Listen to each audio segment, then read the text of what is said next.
उठा लिया। मैंने बोला जी तुम्हारा बच्चा कौन सी क्लास में, तुम्हारा कौन सी क्लास में, ऐसा करके मैंने तो ये बोला चलो सोचो सारे बच्चे, हम बच्चे छोड़ देते हैं, अपन जंगल में रहते हैं और अपन सारे जानवर हैं। उन्होंने कैसे एग्जाम्पल दिया, उन्होंने कहा एग्जाम्पल है आपके वाला बच्चा जो है घोड़ा है, आपके वाला मछली है, आपके वाला हाथी है, आपके वाला मतलब ऐसे करके अलग अलग जानवर है और हम कंपटीशन कर रहे हैं कि सबको पेड़ पर चढ़ना है, देखते हैं कौन फर्स्ट आएगा। तो मछली तो हमेशा यही सोचती रहेगी कि मैं तो बेवकूफ हूं। अगर दौड़ने की रेस लगाएंगे तो वहां तो कोई दूसरा एनिमल पीछे रह जाएगा, अगर जोर की आजमाइश करेंगे तो अलग हो जाएगा। अरे सबको अलग पैदा किया है तो सब एक ही पढ़ाई कैसे पढ़ रहे हैं भाई, एक ही पढ़ाई। अब सोचो राजस्थान में रहने वाले बच्चे का, राजस्थान में रहने वाला बच्चे की जरूरत हिमाचल में रहने वाले बच्चे की जरूरतों के बराबर है क्या? हाँ बताइए ना, बराबर है क्या? गांव में रहने वाले बच्चे की जरूरत और शहर में रहने वाले की अलग है, सेम है कि अलग है? अलग है, वहां भी अलग है। गोवा वाले की और हरियाणा वाले की अलग है कि सेम है? अलग है। पढ़ाई तो सेम पढ़ रहे हैं। और कमाल की बात, उस पढ़ाई का डिजाइन किसने किया? पता चले कि डिजाइन किया बोर्ड ने। कौन से बोर्ड ने? सीबीएसई ने, हरियाणा बोर्ड ने। अच्छा, बोर्ड ने डिजाइन कर दिया। बोर्ड का मेंबर कौन सेलेक्ट करता है? सरकार। सरकार को कौन सेलेक्ट करता है? पॉलिटिकल पार्टियां। पॉलिटिकल पार्टियों को कौन फंडिंग देता है? बाजार। और बाजार को कौन मैनेज करता है? तो पता चलता है कि भाई पूरी दुनिया के एजुकेशन सिस्टम को एक ही फाउंडेशन संभालती है। पूरी दुनिया की यूनिवर्सिटीज का, कॉलेजेस का, स्कूलों का सिलेबस करने का काम उसी एक फाउंडेशन, एक परिवार का है, जिसके जो पूरी दुनिया के तेल कुओं का मालिक है, जो पूरी दुनिया की फार्मा कंपनियों का मालिक है, जो पूरी दुनिया की ऑटोमोबाइल का मालिक है, जो पूरी दुनिया की फर्टिलाइजर्स का मालिक है, जो पूरी दुनिया में कैंसर अस्पताल और हार्ट अटैक की मशीनों का जिसने पेटेंट लिया हुआ है, और उस परिवार का नाम है रॉकफेलर फाउंडेशन।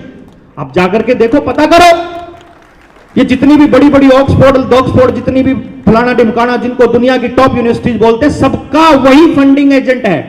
सारी की सारी साइकोलॉजी की जितनी भी रिसर्च होती है, सबको वो फंडिंग करता है। वो वही रिसर्च, अरे जो उन्हें फंडिंग की है, तो रिसर्च पेपर लिखने वाला उसकी मर्जी के बाहर की कोई लाइन लिख देगा क्या? और वो फिर अखबारों में बड़ा बड़ा छपता है, ऐसी रिसर्च चलाई फलानी यूनिवर्सिटी ने, ऐसी रिसर्च आई फलानी यूनिवर्सिटी की, और हम उसको सच मान लेते हैं। हम उसको सच मान लेते हैं। ये कह रहे हैं एआई का जमाना है, अब नौकरियां खत्म होने वाली हैं, अब ये होने वाला है, हमें टाइम के साथ बदलना पड़ेगा। वो कह रहे हैं पहले कैमरा आता था, अब मोबाइल आ गया, समय के साथ बदलना पड़ेगा। अरे समय के साथ बदलना पड़ेगा। आदमी रोटी खाता था, रोटी खाने की बजाय गू खाना शुरू कर देगा क्या? रोटी ही खाएगा ना। रोटी खाते समय रोटी खाएगा तो वो अनाज की पकेगी, अनाज तो खेत में से आएगा, खेत में से किसान ही चलाएगा, लेकिन चलाते समय उसका खर्चा होगा कि नहीं, वो तय करेंगे। एक तरीका है कि खेत में उस अनाज को उगाते समय एक पैसा खर्च ना हो, और एक तरीका है कि उसके अंदर जितनी मशीनें इस्तेमाल हो वो भी रॉकफेलर फाउंडेशन की हो। आपको पता चलेगा। ट्रैक्टर की एजेंसियों की पता करो किसकी है, उसका पेटेंट किसके नाम है। जितनी बीज बोने वाली मशीनें हैं, जितनी खेतों में आज चल रही है, वो किसके नाम पेटेंट है, पता तो करो। उसका हर सेकंड चलाने का रुपया किसकी जेब में जाता है? आपके गांव की जेब में नहीं जाता है। एक रास्ता है, सारा गांव अपना पैसा अपने गांव में ही सर्कुलेट करना स्टार्ट कर दे। इसमें गांव की समृद्धि है, या हम सारे लोग मिल करके अपनी कमाई को कंपनियों के हाथ में झोंकते रहे, इसमें समृद्धि है? बताना। आपस वाली है कि कंपनियों वाली? तो आपस वाली व्यवस्था कंपनियां बनने देंगी पार्टियों से, सरकारों से? आपस वाली व्यवस्था नहीं बनने देंगे ये। इसके लिए तो आपको अपनी व्यवस्था बनानी पड़ेगी, और उसके लिए व्यवस्था बनाने के लिए आपको खड़ा होना पड़ेगा। और जो हमारे बच्चों के भविष्य के साथ खिलवाड़ करेगा, जो हमें हमारी व्यवस्था बनाने में रुकावट पैदा करेगा, वो दुश्मन है हमारे बच्चों का। और हम अपने दुश्मन के साथ क्या करते हैं, ये भारतवासियों को बताने की जरूरत नहीं है। उनको कुचल देना पड़ेगा हमको, कि जो भी सामने आ जाएगा। अपने बच्चों की व्यवस्था हमको खुद बनानी पड़ेगी। लेकिन वो कैसे बनाएंगे? आप तो गांव में से कोई 2 लोग आए हैं, कोई 4 लोग आए हैं, कोई 10 लोग आए हैं, कोई 50 लोग आए हैं। आप कैसे बनाओगे? जाकर गांव वालों को कैसे समझाओगे? जाकर क्या कहोगे? लो बलारत जी की वीडियो देख लेना, तुम्हें समझ में आ जाएगा, ऐसे कहोगे? किसी के पास समय नहीं है 2-2 घंटे सुनने का। किसी के पास समय नहीं है, वो मेरे को मैसेज आते हैं, बलारा जी वीडियो थोड़ी छोटी बनाया करो। मैंने कहा कितनी छोटी बनाऊं? बोला जी बस 3 मिनट में निपटा दिया करो। मैंने कहा 3 मिनट छोड़ो, तुम्हारे बच्चे तो 30 सेकंड पे आ चुके हैं, वो तो आगे 10 सेकंड पे आ चुके हैं रील्स में, वो तो ऐसे चलते हैं उनका तो हाथ। बात जो बताने की है वो बात दिखाने की अलग होती है, बताने की अलग। और जो बताने की बात है उसमें समय लगता है, वो अपना समय मांगती है। अगर वो समय नहीं दिया जाएगा कुछ भी हासिल नहीं होने वाला, कुछ भी हासिल नहीं होने वाला। ये सारे लोग जो बैठे हैं ना, इनमें से 50% से ज्यादा लोग वो हैं जो 3-3, 4-4, 5-5 घंटे बैठ करके सुना है। जिन्होंने सुना है, आपने ये प्रॉब्लम कितनी है, किस किस को मालूम है इस पूरे के पूरे खेल का? ये लोग हैं, इसीलिए यहां तक आ पाए हैं। और वो लोगों को जाकर गांव में कहो कि बच्चों की एजुकेशन के लिए एक सेमिनार होने वाला है, अरे किस पे टेम है, आज तो ब्याह का साया गणा है, आज तो गणे ब्याह रहे हैं। लेकिन नहीं, मैंने कहा भाई मेरे से ज्यादा सोशल कौन होगा? मेरे से ज्यादा भी तुम्हारे पास आए होंगे क्या? कार्ड आ रहे होंगे क्या? इतने कार्ड तो किसी के भी नहीं आते होंगे।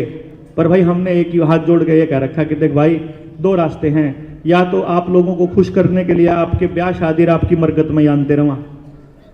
इतने हैं लोग जानकारी में कि रोज की रोज किसी की मरगत में, किसी के ब्याह में जाना पड़ेगा। अब इतना तो 2 नंबर का पैसा भी नहीं कमाते कि उनके लिए इतना तेल फूके और रोज जाकर के इतना इतना कन्यादान डालें। मैं तो 100, 150, 200 रुपए का कन्यादान डाल सकता हूं, वो भी किसी के थ्रू डलवा सकता हूं। मेरी हाजिरी उसी में मान लेना। मैं आपके पास नहीं आ पाऊंगा। इसमें आप मुझे एंटी सोशल बोल सकते हो, लेकिन इससे ज्यादा जरूरी है कि मैं अगली पीढ़ी की लड़ाई लड़ रहा हूं। उसमें हो सकता है मैं उस टाइम किसी गांव में हूं, किसी मीटिंग में हूं, किसी ट्रेनिंग में हूं। मैं यही करना चाहता हूं।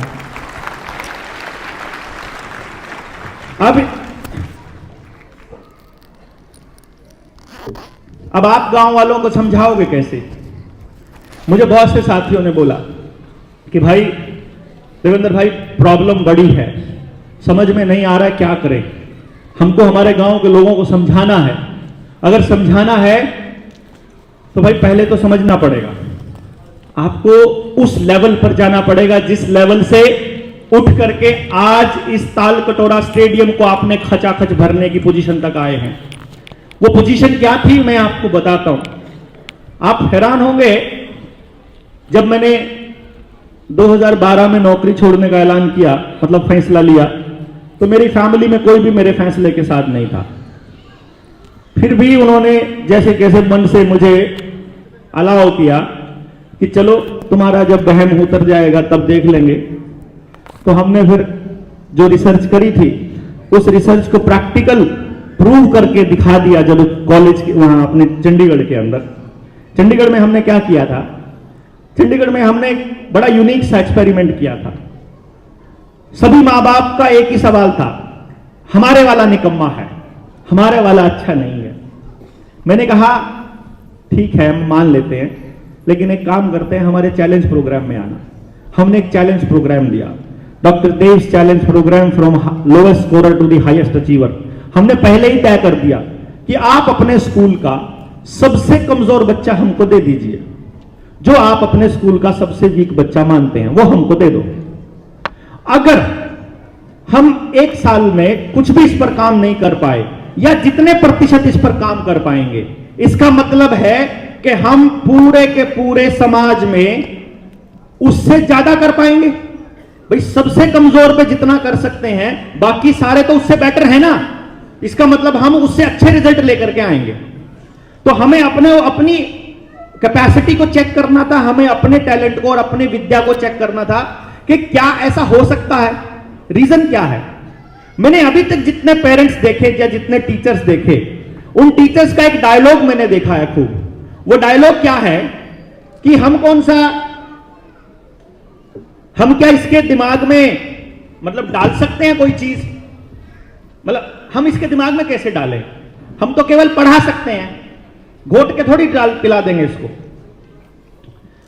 लेकिन मेरे पास एक टेक्निक है जिसकी मदद से मैं बच्चे के दिमाग को स्टडी कर सकता हूं, ये बता सकता हूं इसके दिमाग में इतनी खिड़की, इतने दरवाजे हैं, इतने बड़े बड़े हैं, ये वाली बात इस दरवाजे से घुसेगी, ये वाली बात इस दरवाजे से, ये इस खिड़की से, ये यहां से बाहर निकल जाएगी, ये इस तरह से बाहर निकलेगी, इसका ये तरीका है, इसका ये तरीका। बच्चे को समझने का कुदरत ने मुझे टैलेंट दिया, मुझे इसका